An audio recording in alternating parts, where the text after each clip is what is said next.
इस वीडियो में हम बात करने वाले हैं जब हम कोई वेबसाइट खोल रहे होते हैं तो इस तरह का हमारे सामने एरर आ जाता है जिसमें लिखा आता है access denied, web page does not conform to the relevant law and regulation, question ask us here. तो कुल मिलाकर ये क्यों आता है और हमारा जो वेब पेज है वो क्यों नहीं खुलता है, इस वीडियो में मैं आपको बताऊंगा। तो वीडियो को ज़रूर देखिएगा एंड तक।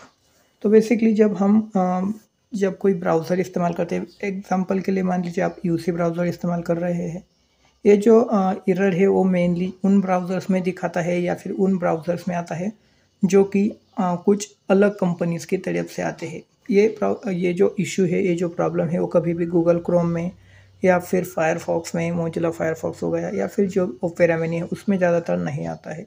ये यूजी ब्राउज़र, यूसी मिनी या फिर यूसी ब्राउज़र जैसे जो एप्लीकेशन है उसमें ये दिक्कत आती है।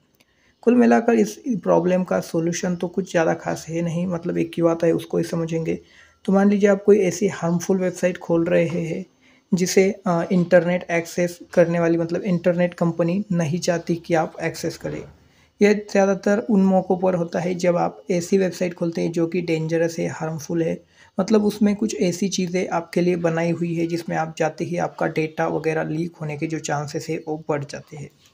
तो आपका जो इंटरनेट कनेक्शन प्रोवाइडर होता है और आपका जो ब्राउज़र होता है वो दोनों ही आपको सिक्योर करना चाहते हैं और उस वजह से यहाँ पर जो आपके एक्सेस है उसको कैंसिल कर दिया जाता है, यानी डिनाइड कर दिया जाता है।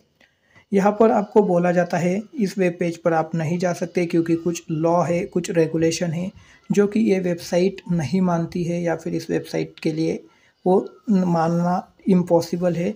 इस वजह से आप इस वेबसाइट पर नहीं जा सकते।